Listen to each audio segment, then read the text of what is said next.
Hello, everybody. Welcome to another episode of the Thriving Adoptees podcast. So today I'm delighted to be joined by Amanda Medina. Welcome to the show, Amanda. I'm feeling this in my bones, right, in my soul, that this is going to be a great conversation based on what we've just been talking about. So welcome to the show.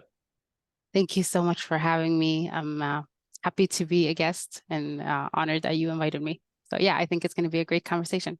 It's going to be great. So Amanda is a fellow adoptee, fellow podcaster. And I was listening to her podcast again, the first episode again today. And Amanda, you talk about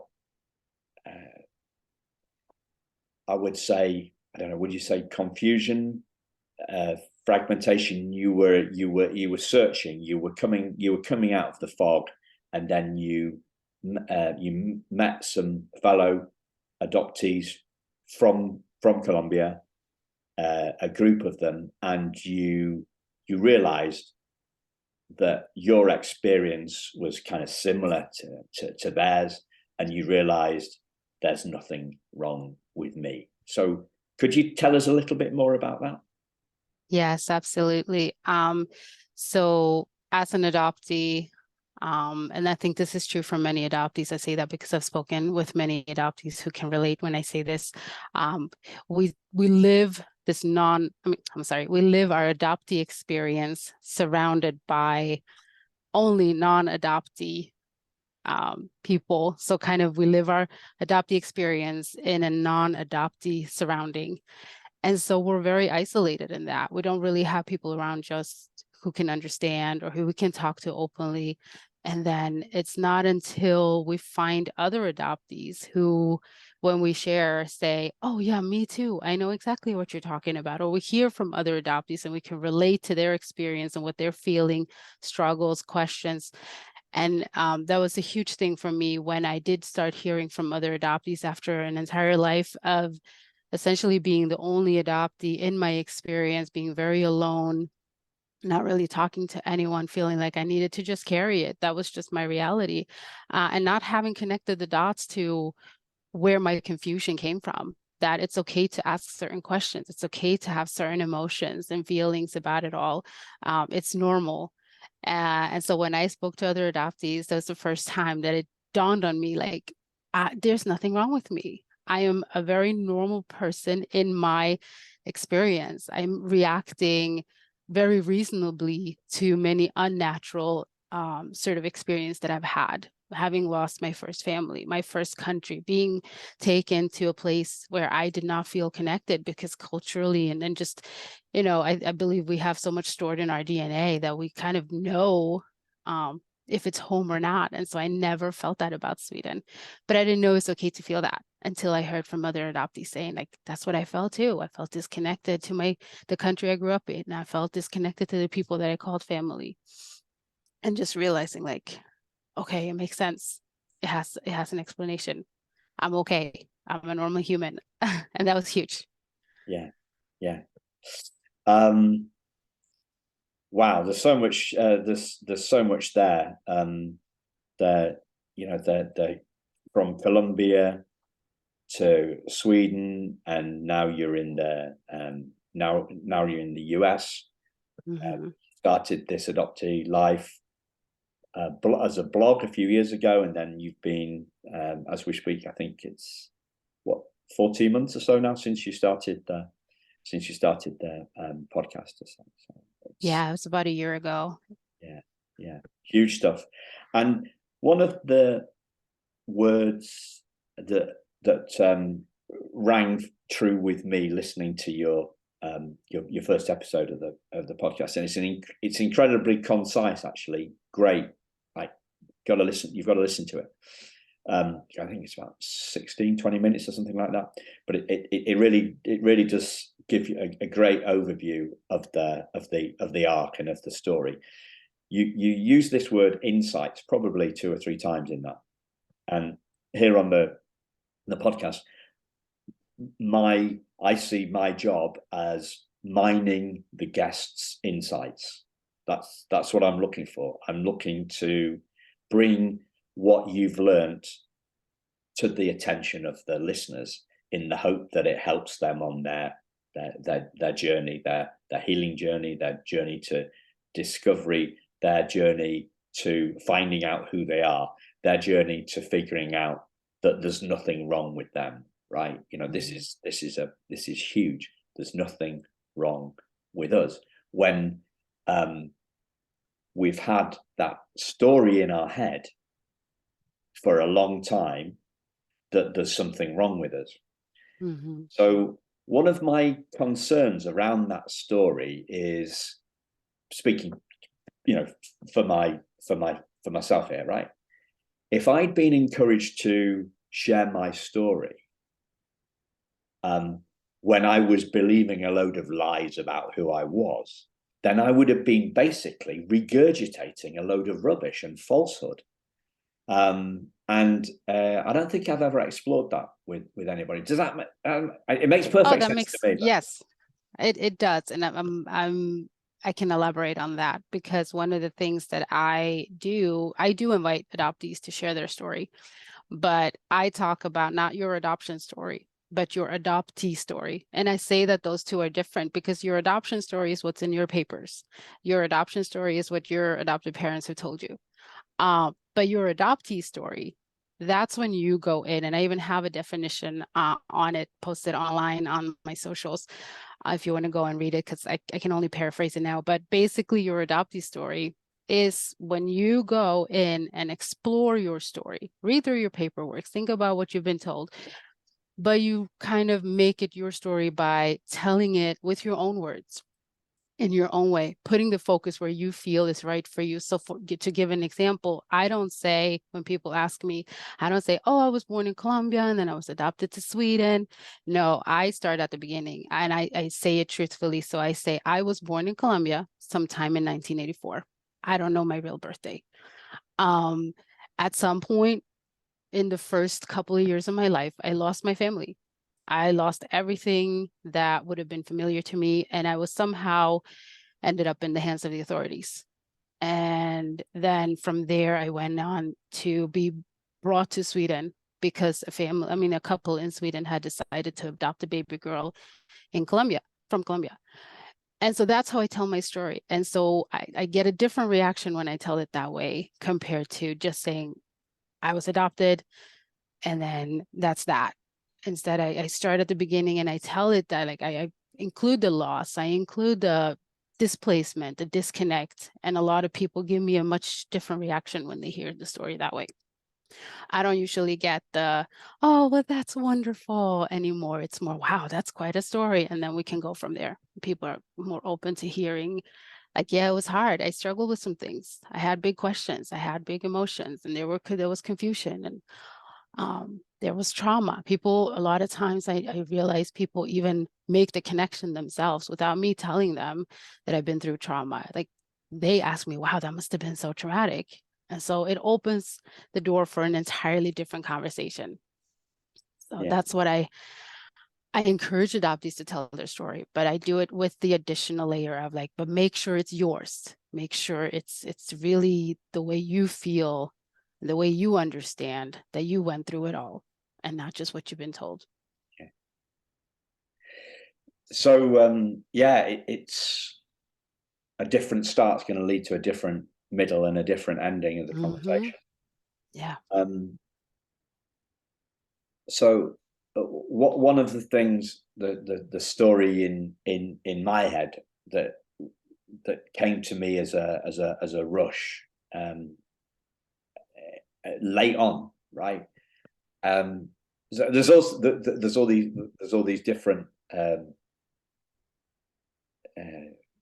not code words. There's just all these different terms, aren't there? You know, like late discovery adoptee, domestic adoptee, transracial adoptee, and stuff like that. I think maybe there should be a late discovery of trauma adoptee, because I'm in that camp. Oh, that's good.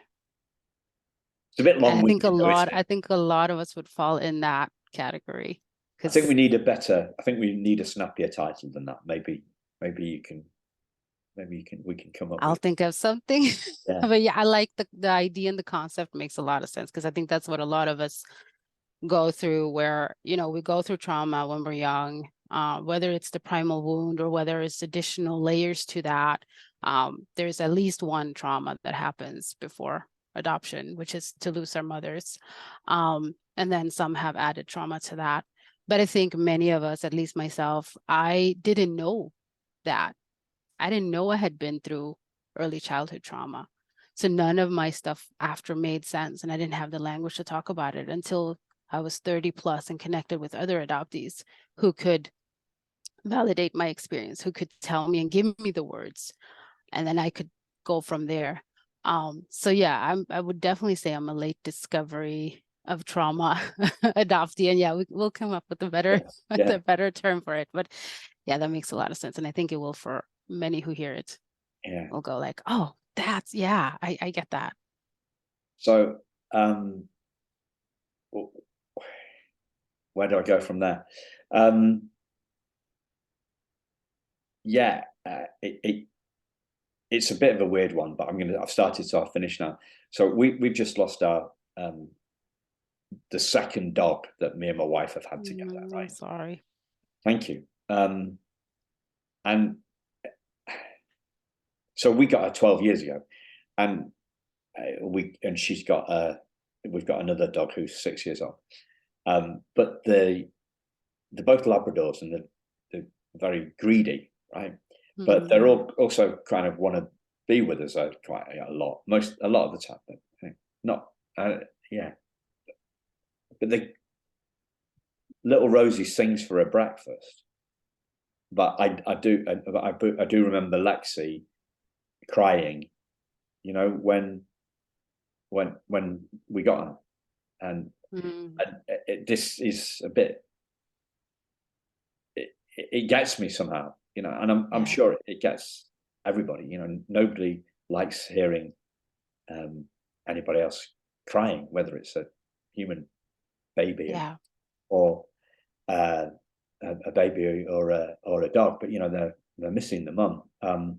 I heard something that on the same thing. I heard something a couple of weeks ago, which really, really got me.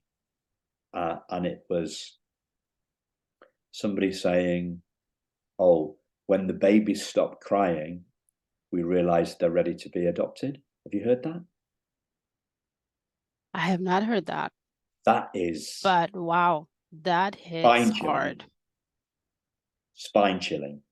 Yeah, absolutely. I'm getting goosebumps. I'm gonna have to sit with that after we're done with this recording. But it's yeah, quite a horrible thing, right? It's a horrible thing. So I'm sorry if I've triggered no, it's anybody. okay. No, that's fine. And I think I can build on that a little because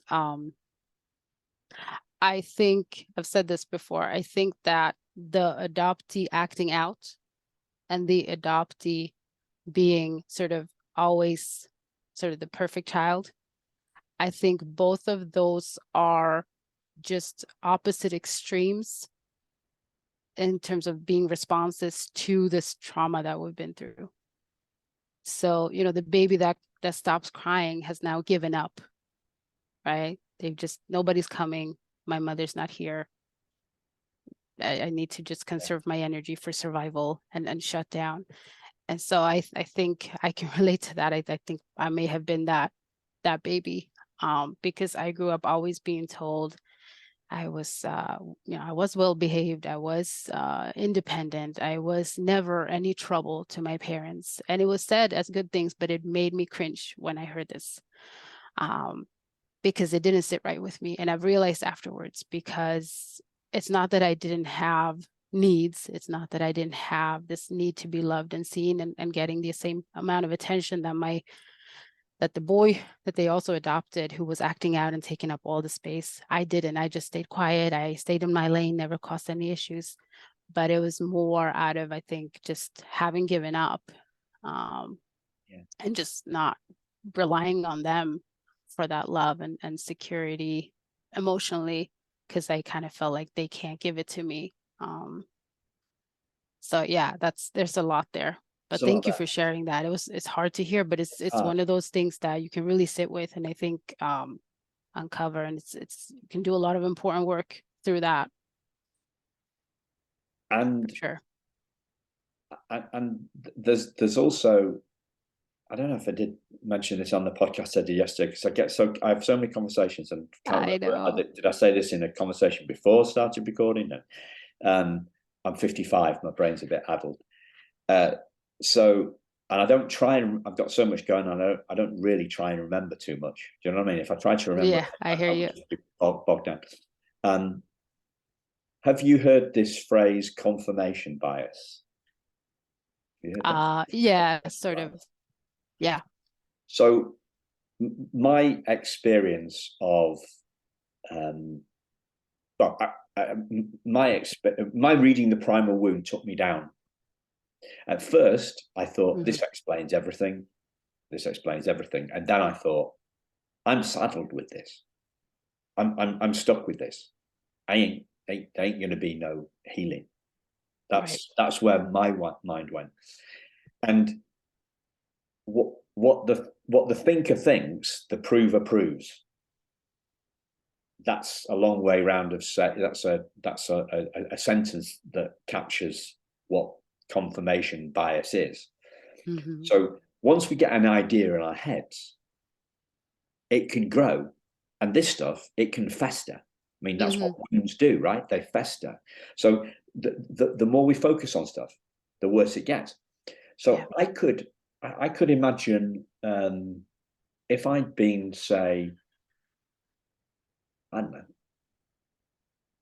say I'd been 10, say I'd been 15, say I'd been 54, say I'd been 55, whatever. If I got this idea in my head about this is all that's adoption, then my wound would have festered. Yeah. That's because that's what confirmation bias is. It's us.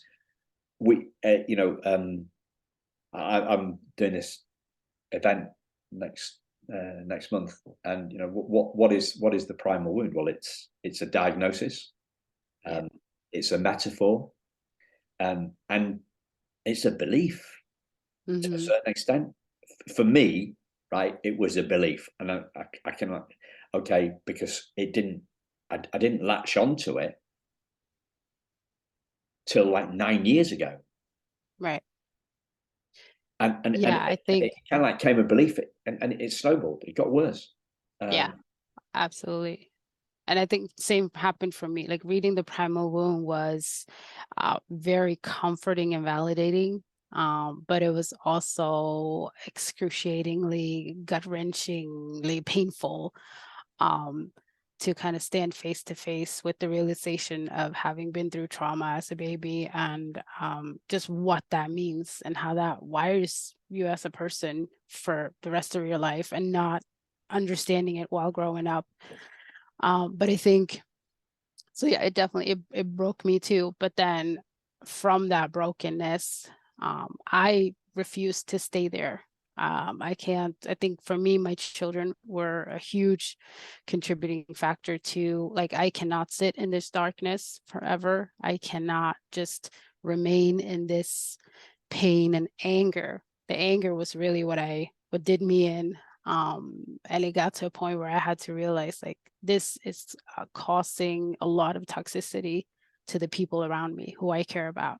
Unfortunately, they were the ones who kind of ended up in the crossfire of my anger that came out of unpacking and processing. And so to me, it was the idea that if I stay in this anger, if I stay in this bitterness, if I stay in this darkness, then adoption won, right? Then adoption got the best of me. So I need to get up from this. I need to work on myself, go within, this idea of within, right? I need to go within, and I need to create the love, the safety, the stability, and build myself up to be the person that I know I can be, so that I can function as a person. Yes, I've been through trauma. Yes, I am an adoptee. There are several layers to my life to why I can say that I struggle with things. But me as a person, and I'm only speaking for myself, but I wish to lead fellow adoptees on that same path if I can, is that to kind of give hope. Like we can not move past it and never look back, but we can heal from it. There is healing. There is a moving on and sort of building ourselves up if we choose not to let it overtake and overrun our lives. Okay. But there's a process to that. And so the anger is valid, and the frustration and desperate, it's like going through the steps of grief, right? Because that's kind of what happens. When we realize certain things, we gotta let certain parts of ourselves almost die off. And for me, that was very hard. But it's pushing forward to me was the only way. Well, there's a million ways I could take that. Yeah. First off, I'm loving it. And I knew that, you know, I really felt that this was going to be a great one, and it is. Thank you. So thank you. Yeah. First question is a little bit of a simple one, but did your anger spike after reading The Primal Wound? Is that what you said? The primal wound arose or woke up my anger. The anger was always there. I realized afterwards, looking back, that I would get angry in situations and like slam my door, stomp up the stairs, or like act. But I didn't understand where that was coming from. But what reading Primal Wound did was give me the explanation. And then it kind of became this thing that, well, now I know why I'm angry. Now I know where it's coming from. So now I have all the reason to be angry. Now I have all the rights to express that anger. And it definitely made it stronger. And I acted it out more. Oh, wow. Until I realized, like, wait a minute, like it's not my husband and my kids who did anything wrong to me. So it's completely unfair. As valid as my anger is, it is unfair for me to express it towards people that had nothing to do with why I'm angry. You know what I mean? And Yeah. I think I see that happening with a lot of adoptees, or just a lot of people in the world who they know their anger is valid, and it is, but we still have to make sure how we express it and towards whom. So my anger had spiked 6 years before the primal reading The Primal Wound. So my reaction was more the instant. The reaction to the book was relief, and then a smidge of hopelessness, really. Yeah. Oh, for sure. And then okay, dive in stuff. But it wasn't like, it sounds like yours was quite a specific, right? I'm gonna fight this. I'm gonna fight this. This isn't gonna beat me. I didn't have that. I didn't have that kind of. I don't remember having that thing. It's a few years ago. Okay. No, So I realized I just want to add one thing to this anger piece. The turning point for me did come when I sort of accepted the anger. Like I accepted the emotion or the fact that I was angry. And then from there, I could work towards, eventually releasing it and moving past it. But for a long time, I was beating myself up for being angry. And I was feeling very guilty for expressing that anger. And it wasn't until I could kind of say, okay, anger, you're here. I accept you.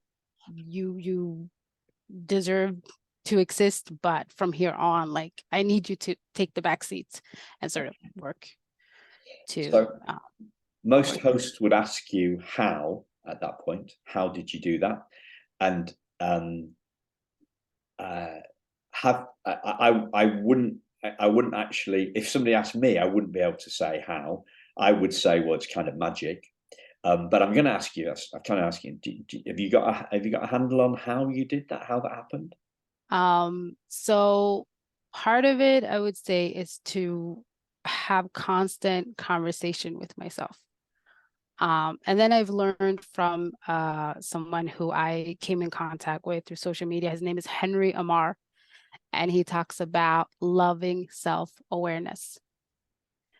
So this idea that, you know, self-awareness is what will allow us to dig in and process and work on our struggles. But if we apply love to that and sort of can hold space for ourselves, our own emotions, and change from a place of compassion and love, now we're not beating ourselves up. We're not feeling like we're horrible and failing for feeling certain things. Instead, that loving self-awareness, that was a key moment for me when I heard that and sort of sat with that idea and then move on from there. Because if you think about it, somebody who's shaming you or telling you like, why are you doing this? You should do that instead. And why don't you act like this when you could act like this instead? And that's what we do to ourselves. And how are we going to change from that? Instead, if we, you know, can sit with our own emotions, say, okay, it's okay. I fear, anger, sadness, all of it. It's fine. You're just trying to tell me something.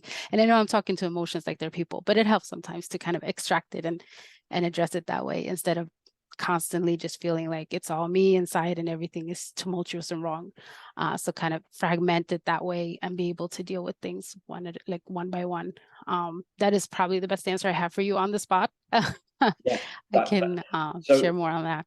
So the answer in one word is insight, listeners. So insight and love. Insight and love, yeah. Okay, in 2 words, insight and love. And I came up with this 2 years ago, right? So one of my wife's best friends is coming over tomorrow, and in the course of a conversation with her, she's not adopted or anything to that, but I was saying, I came up with this. I love it. It's one of my favorite little sound bites. There's no such thing as a second-hand insight. There's no such thing as a second-hand insight. We have to have them ourselves. We can't go to the store and buy them. We have to have them ourselves. So Amanda saw this through insight and love. And I'm sure that if Amanda could give you that same insight, she would give it to you.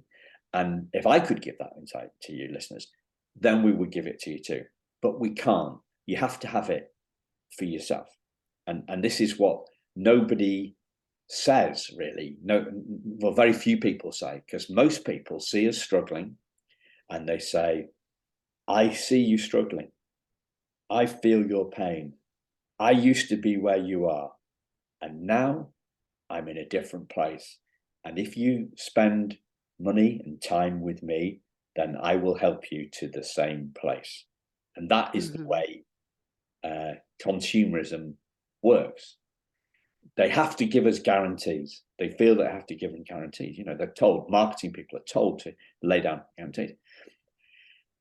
And it's not true, because insights are an inside job. Insights are an inside job. We can't have them. We can't give them to other people. All we can do is point them to something we've seen ourselves, which is what Amanda is doing and which I'm doing. We can ask them questions, and the questions, as I say quite often, I've said it a while on the podcast, questions end with a question mark, and a question mark looks a bit like a hook, and the question hooks in the nicest possible way the answer out of the individual that you're talking to. And Amanda knows all this, I'm sure, because she's a coach, and we're going to get onto this. I'm going to go somewhere else on that. So yeah, if we could give you this, we'd give it to you, listeners, but we can't. You have to have there's no such thing as a second-hand insight. There's no such thing as a second-hand light bulb moment. There's no such thing as a second-hand epiphany. There's no such thing as a second-hand epiphanet, which is like an epiphany, but a little bit smaller. You have to have them yourself. So go out into the world, and well, you're doing it already. People say, well, how do I do that? How do I find insights? And I say to them, you're doing it already, because you've stayed with this podcast. I don't know how far we're into it now, maybe half an hour, so a bit over. You are hanging out at the bus stop for insights, listeners. So you're in the right place. Find insight rich, find fertile ground for. And that's part of why it's so hard, because we can't just outsource that. The healing has to, it happens within, and so we need to go within. We can't just grab healing from, we can get all the books and all the classes and all the help. But at the end of the day, you are the only thing in your life that is connected to everything in your life, right? Like you're the common denominator of everything. So all the answers are within. The insight has to come from within. I agree with that. Now, what I will say is that while it's an inside job, you can't do it on an isolated island out in the middle of nowhere on the ocean all alone. Like we need the support. We might need people who can, like you said, ask not just questions, but the right questions, and who can sit with the answer, whatever the answer may be, and sort of give the space for you to dig in, break down, go through the darkness, the anger, all of that, and process that, and then come out stronger, hopefully, on sort of the other side of the tunnel. But yeah, Beautiful. Yeah. So you use the word one as well. So I'm going to tie those things. You said, the trauma is one, or I'm not quite sure. Do you remember? Yeah, if I stay in my anger, the adoption has won. The adoption is one. Okay, yeah. I came up with this a couple of weeks ago, talking to another. That was an Aussie adoptee, and she brought up this book that everybody's heard of. The Body Keeps the Score. Mm-hmm. And I went straight, when I hear the word score, I think of soccer, right? Yes. So I came up with this idea of from a football score, a soccer score, right? Trauma 1, adoptees united 4. Mm. So by coming together, like you can't do this Yeah. on you can do it on your own. You can do it on your own by listening to books and listening to podcasts, but you've got a guide along the way. Somebody like Amanda, she's going to point you in the right direction. And ultimately, I think you need to kind of apply, like you need to try out applying the knowledge that you're gaining by whether it's reading or listening or whatever work it is that you're doing for yourself. But then how do you know it's really working if you're not applying it, right? Any practice, anything that we are, any skill or knowledge, like it's not until we kind of quiz ourselves that we know, okay, I got it. I learned it now. It's stuck in my head. So it's kind of that, like do your inner work for yourself and within yourself. But it's when you show up with other people and realize like, oh, that didn't trigger me as bad this time, or I did get triggered by that same thing again, but it didn't take as long for me to calm down from that triggering. And so those are the things that kind of put to the test, if you will, a little bit that the work is working, that we're doing it, we are healing, we are gaining strength and confidence from within. So I think that's where the supportive part, but also the confirming part of interacting with other people.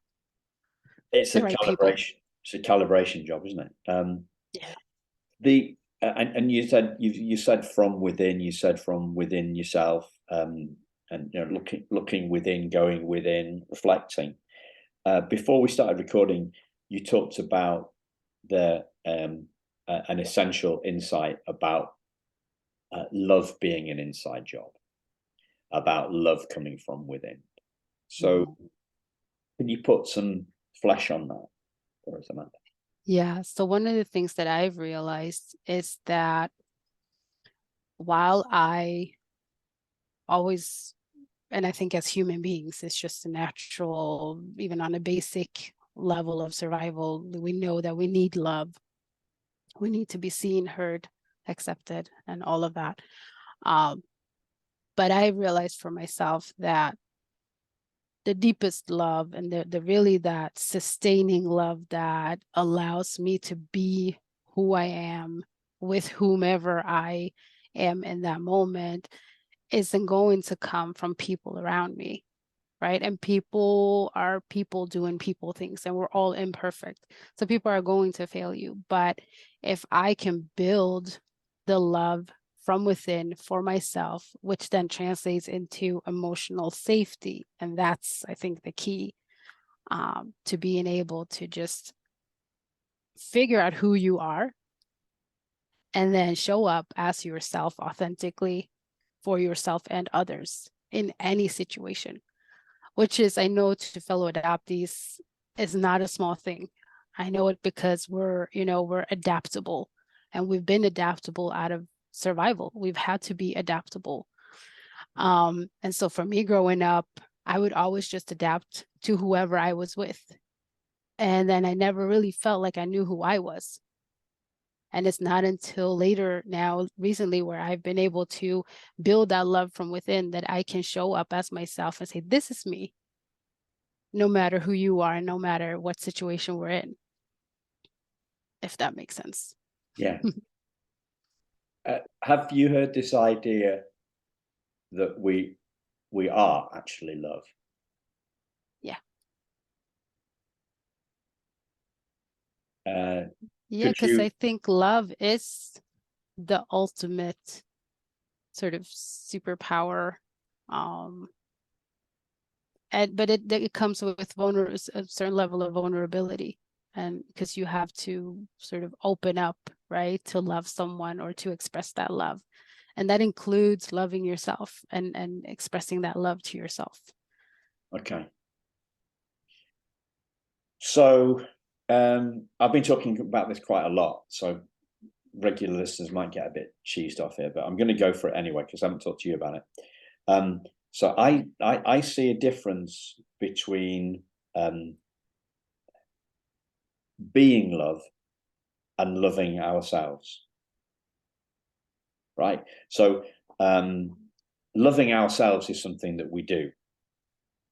Being love is something that we are, right? And haven't been expressing it quite like this, and it's fairly new to me. So if I'm not making any sense, just it's okay to just say, Simon, you're making no sense. Will do.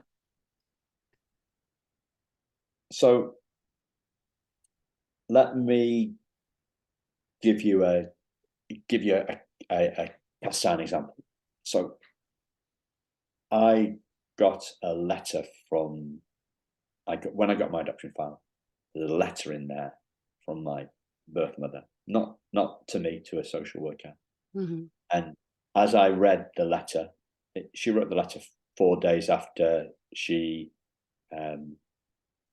put me to the adoption agency. And reading that letter, essentially, I was in floods of tears, and the tears melted my anger towards her. Mm.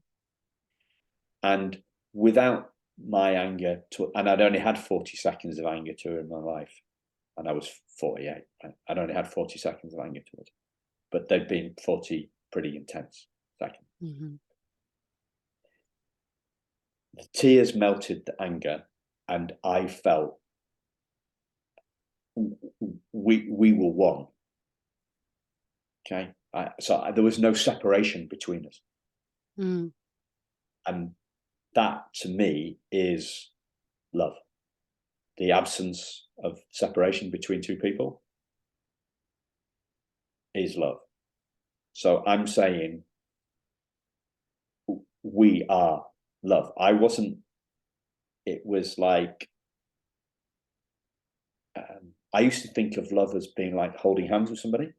Mm-hmm. And at some point a few years ago, I started to see it as a bath. It's a hot bath. It's like being in the bath of love.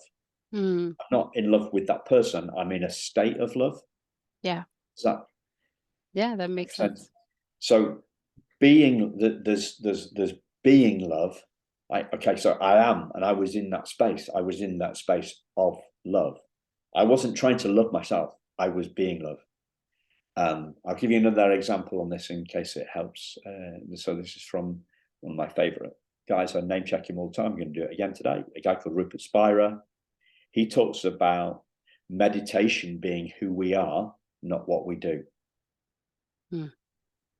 So meditation, we are peace. We don't do peace. Right. Yeah. Does that make any of that make any sense? It does make sense. I'm not sure that I can build a whole lot on it right now, but I do, it speaks to me for sure. It does. It's pretty far out. No, but it's good.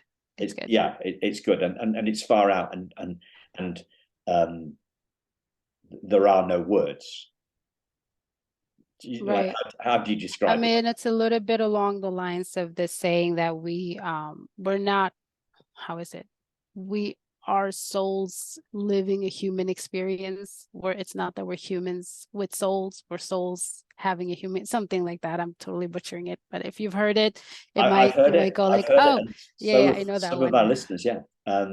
So the state, the quote is,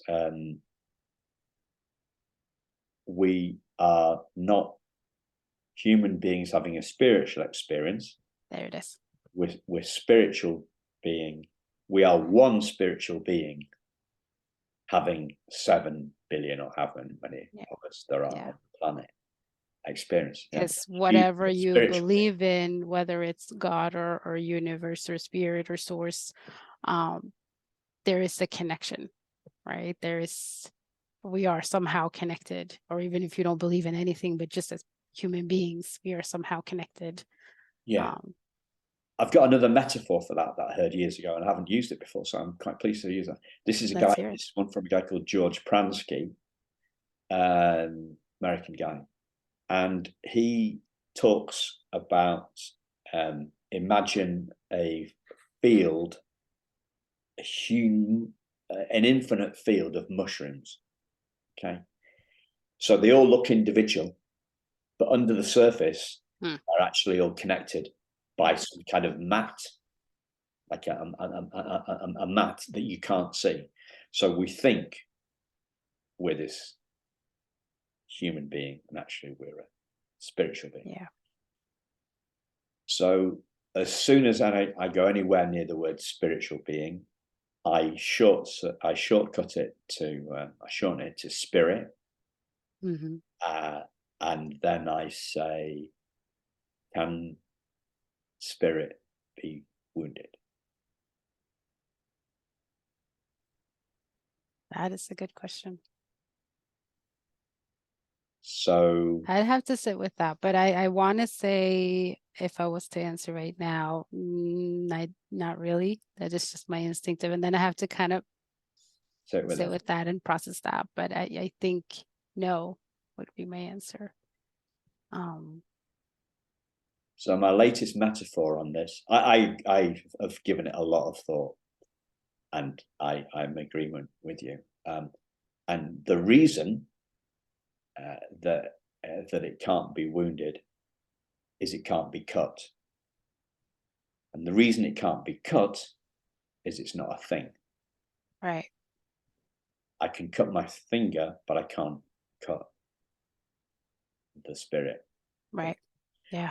So the next metaphor I've got on that is, I came up with this week, is a car that's been in an accident.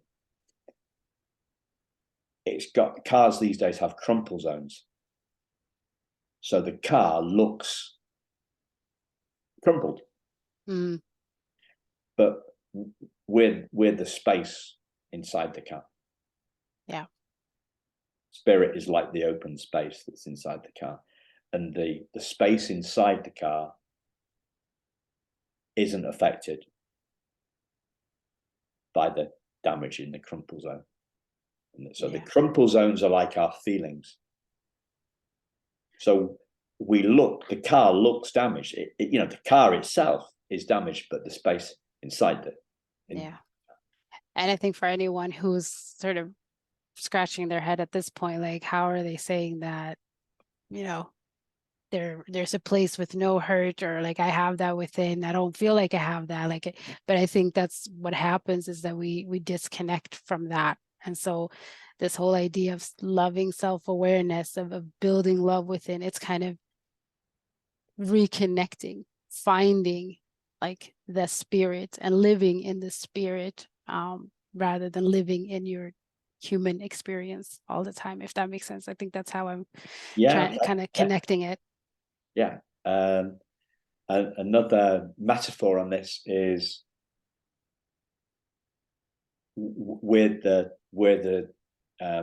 so when we're watching a film, we're completely drawn in by the drama of the experience of the characters. As human beings, we are completely drawn in by the drama of our own experience. When we look at the film, we forget that it's appearing on a screen, and we forget that ourselves, our own experiences, is happening on our screen. So we are not our story. We're there. Right. Yeah. The thing that's having the stories in, and we're at the. I'm pushing the edges of my knowledge here, right, and my ability to express it. So let's go back a bit to something to a question that's come to my mind, and it's been on my mind the last couple of days, and you've given me a kind of like a little entree into it, so segue into it. So my question is, because you've used the word coach, right? Would you rather be validated? This is one for the listeners as well, really. Would you rather be validated or coached? Can you see the difference between being validated and coached? How does that? Yeah, I think as you said it now, it's interesting because the image came to mind. And I may go in and change my wording a bit on the website after this. But I think, the idea of a coach is, at least in sports situations, is to tell the team how to play, what games to play, what setup to use to win the game, right? So coach kind of has this connotation of telling someone what to do. What I'm aiming to do rather is to create the space for fellow adoptees to work through their experience and process and towards healing with guidance. So, I'm very big on not telling people what to do, on just being able to sit with them and create that safety for them to build themselves up. So yeah, I definitely think there is a difference between being coached or being validated. You can be coached while being validated, but you can also be coached without validation. So yeah, thank you for that question. I'll process that some more after our talk. And I think validation is what most of us would say. That's, I need validation before I need coaching. Yeah. So I wasn't clear. I didn't define my terms of what I understand by a coach. So I used to have a business coach in my old business, and she never told me what to do. She just questioned me. Well, a good coach, when we talk life coaching, shouldn't, right? They ask the right questions, but I think that's right. It is an interesting layer that it's being used, that we're using that term when it's also used for someone who's not just guiding a team, but giving them I guess it comes down to giving the tools, right? Giving the tools and strategies. Maybe that's a better way to look at it. Yeah. So I'm going to make this really concrete now, and I'm going back to the point at which the anger erupted, and I first thought it had something to do with adoption. Okay. So I'm going back 15 years. I'm spewing out these words. My birth mother, with lots of swear words, which I won't go into. She didn't love me enough to keep me. The teddy bear, that's a consolation prize. Okay. And I'm spewing those words out with anger, like a volcano going up. And the woman that I was with, sort of having a conversation with,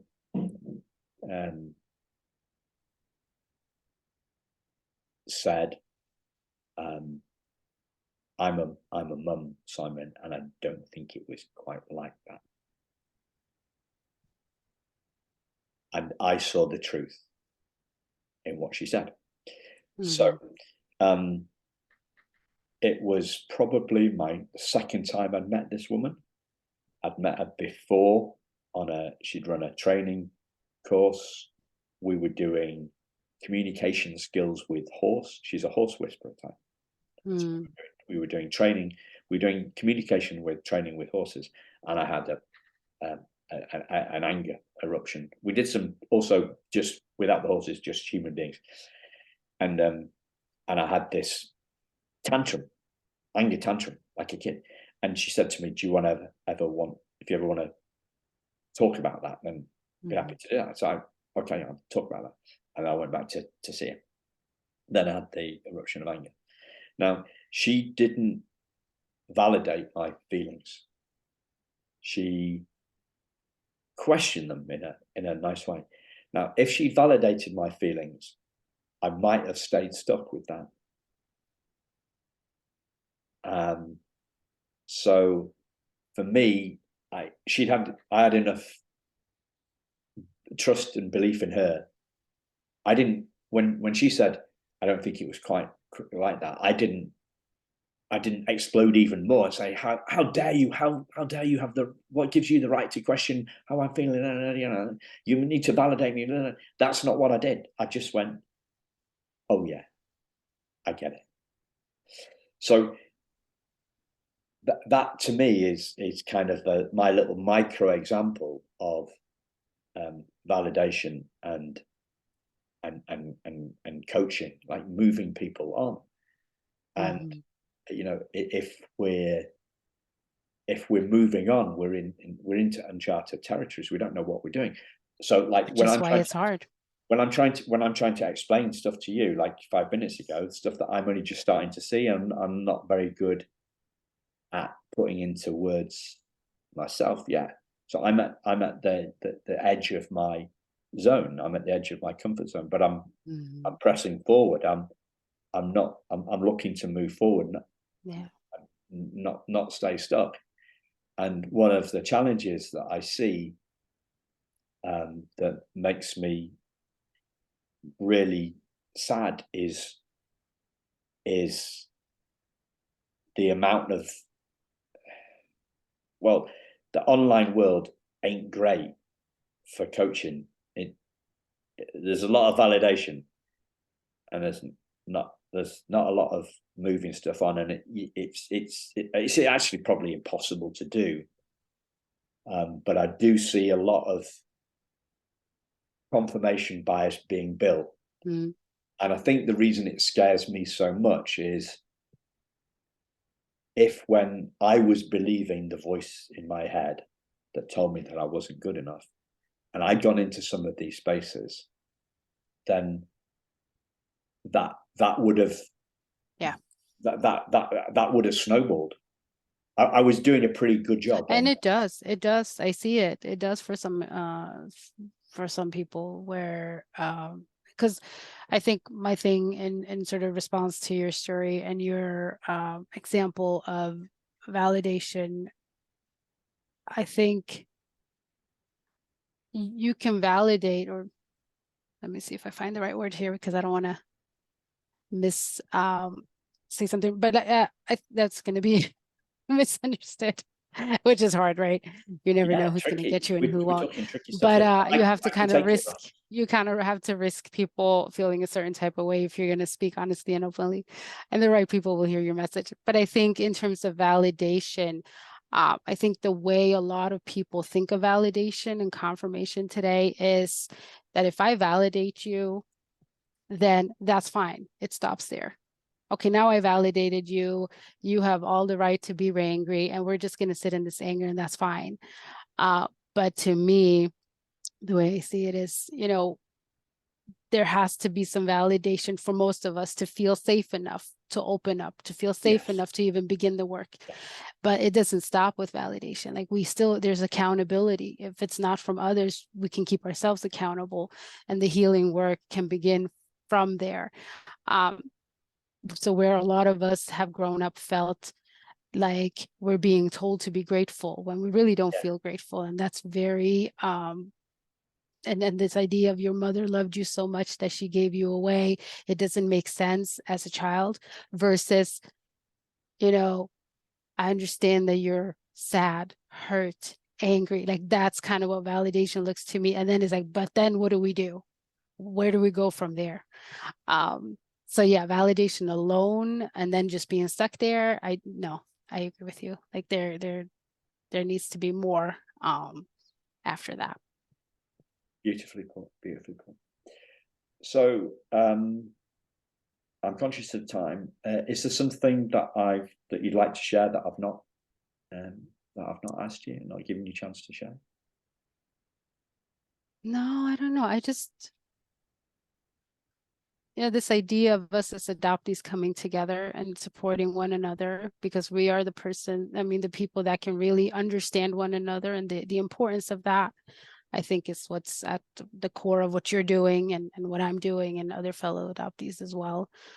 Just kind of trying to provide, like you said, we can't just wave a magic wand and say, okay, here's how you're going to be healed, or here's how I did, and now you go and do it. That's not how it works. But if we can connect with one another and support one another, I think that's where we can begin to grow stronger and show up for ourselves and hopefully figure out who we are.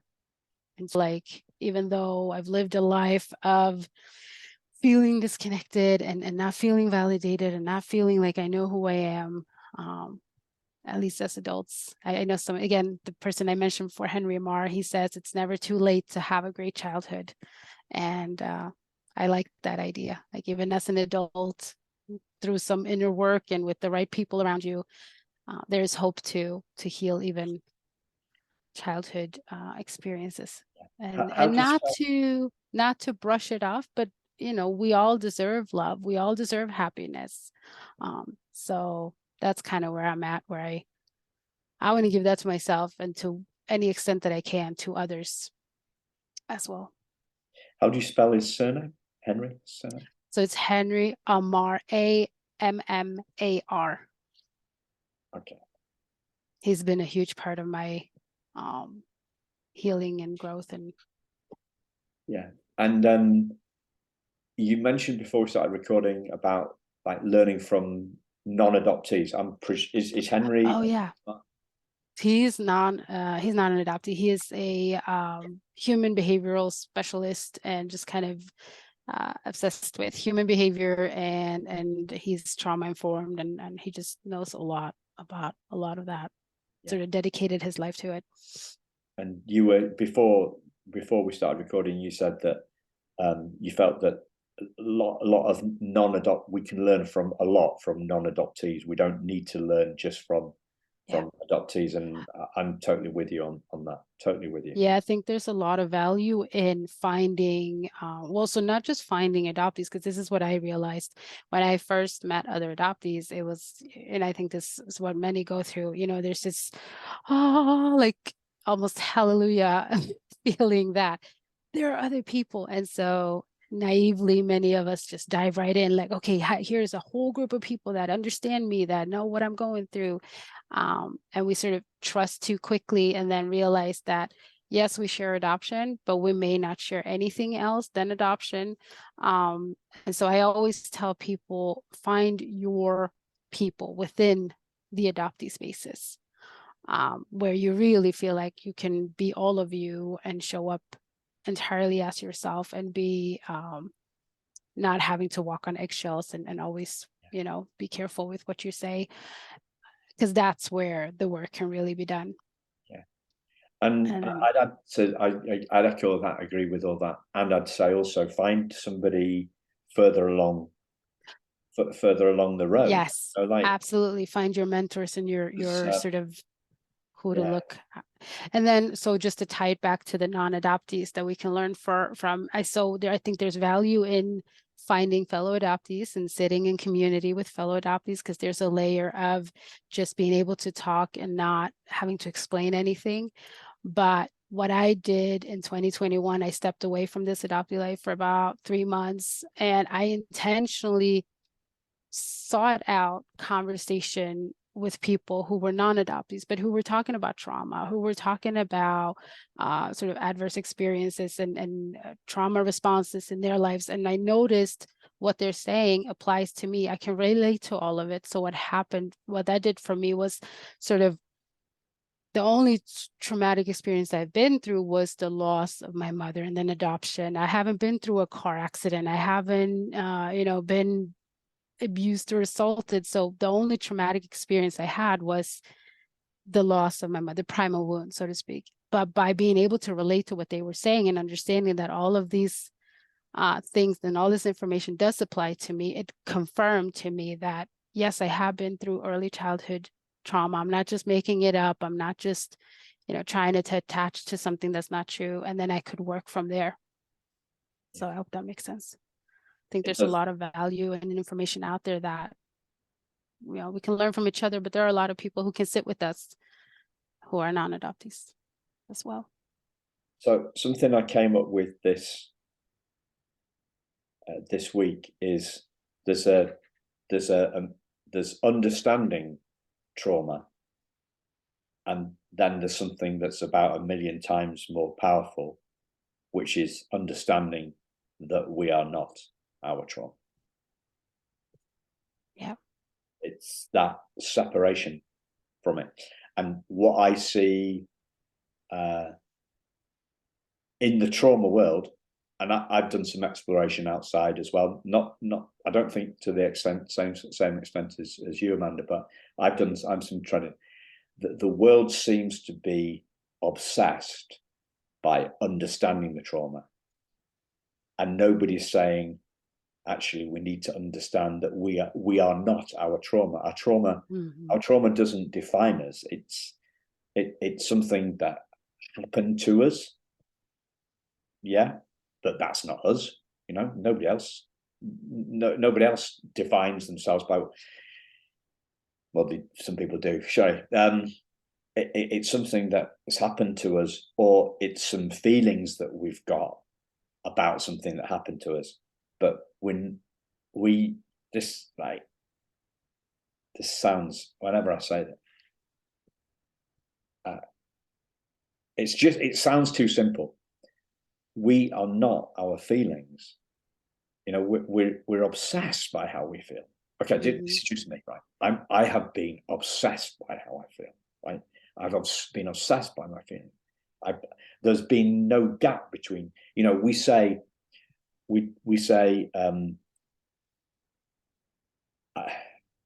I am insecure rather than I feel insecure. We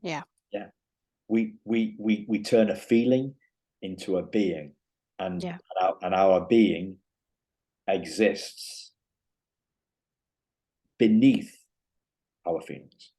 Yeah. Now, all of you say makes sense, and I can agree with you. And I think there's two things that I want to say. So this "I am" phrase is so powerful. I don't think people realize how powerful that is, because whatever you place after is how you define yourself. And then the subconscious mind, I can't explain it all, but I just know this part that, what we say, our subconscious mind is wired to confirm that. So then we will sort of live by that, as if that's true until it becomes true, right?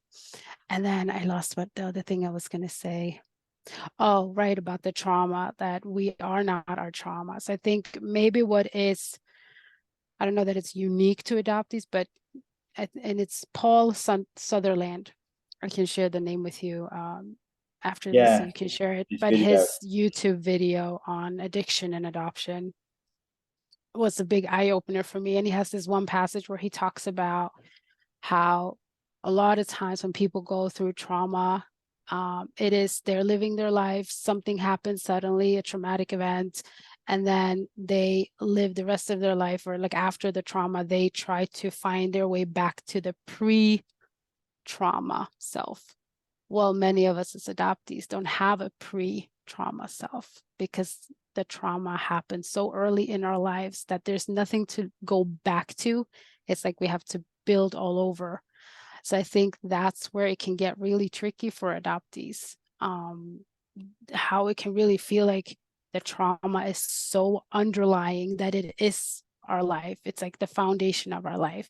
Now I've realized later on that's not necessarily the case. I can work on myself, and I can move past it. And I am not my trauma, just like I am not my adoption.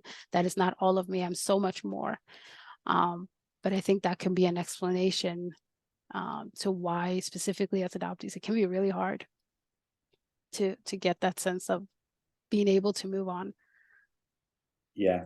I've watched that Paul Sunderland video a couple of times, and that took me down, like the oh yeah, like the primal wound stuff, and I'd be worried that it's gonna take me down further. I often name check a book about, because a lot of adoptees, a lot of addiction in adoptees, right? I often name check a book by a guy called Ben Timberlake called High Risk. okay. And it's a long story, but a guy becomes an addict. He decides to see what it's like coming off heroin. So he takes heroin for 2 weeks, and he doesn't come off it for 5 years. Okay. Wow. And it's an 8-hour book, something like that. I listened to it on audio, and there's 10 seconds when he describes the power that gets him off. And he says, it's when I realized I was bigger than my addiction. Mm-hmm. Okay. And that's the insight that he has. Yeah. That gets him off the drugs, right? So the same insight for us adoptees, non-addicts, is that we are bigger than our trauma, right? We are bigger than our trauma. We are bigger than our trauma, and repeat in the fight.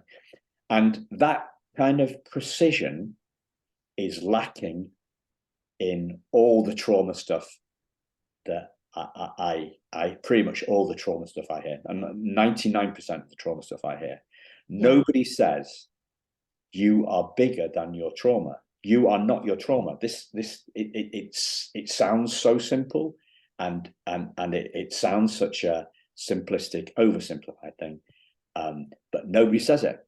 They make it really, really complicated. I read the Bruce Perry book with Oprah, and it's basically, it's doom, doom, doom, doom, doom, but there's neuroplasticity, so you can get you can get past of your trauma. Then it goes doom, doom, doom, doom, doom, and then it's going to, and said, but remember, there's neuroplasticity. It's a book that is basically an advert for Bruce Perry.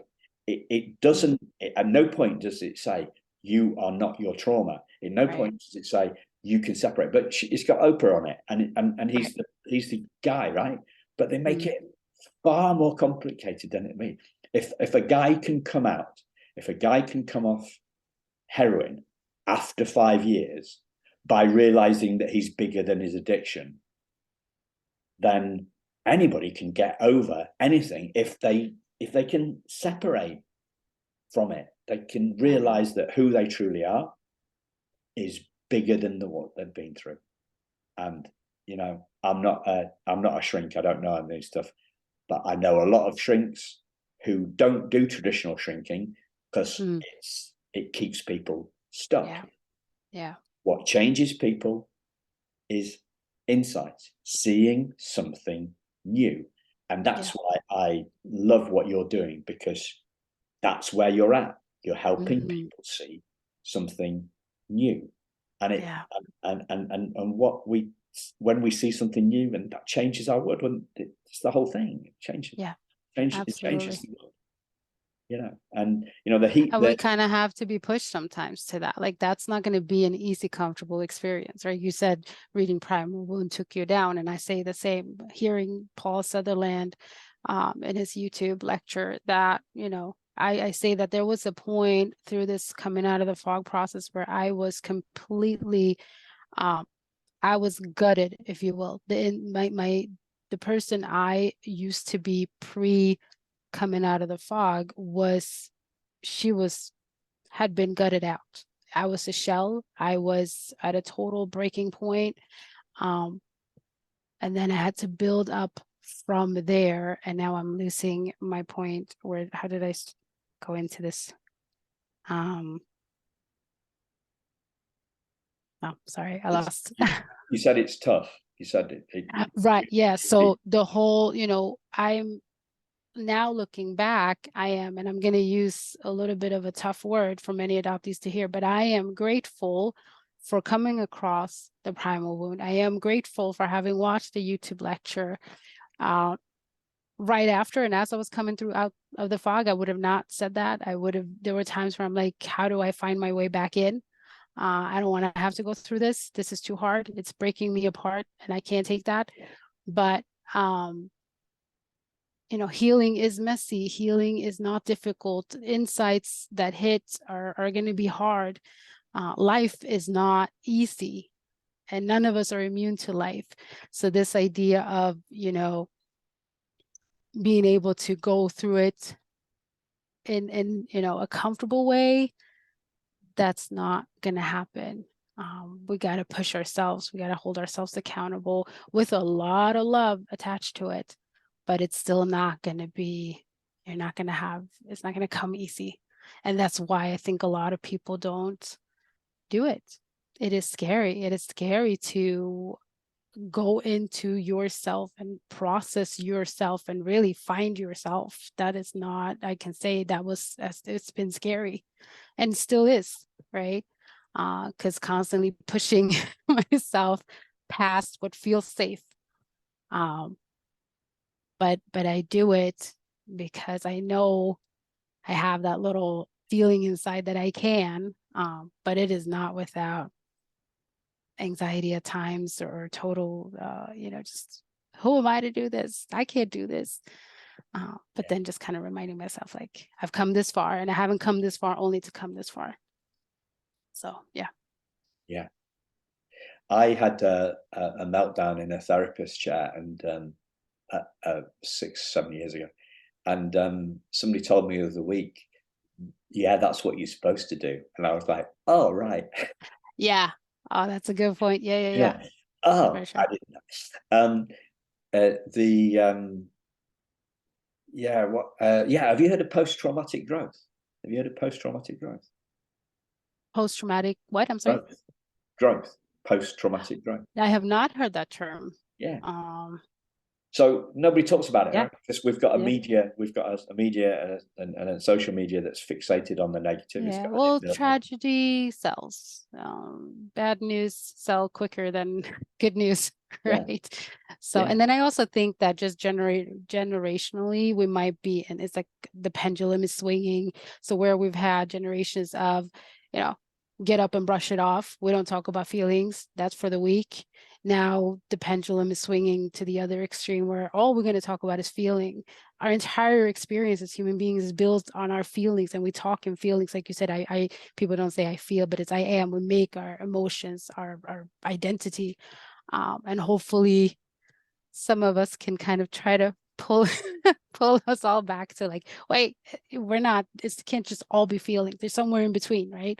Where we're going to find the ground to move forward. So I'm grateful that I've found the Primal Wound as well. It took me down, but I bounced back higher, and that's what post-traumatic growth is to me. Yeah. Whether you bounce back or you crawl your way back up, but as long as you don't sit stuck in that deep dark well.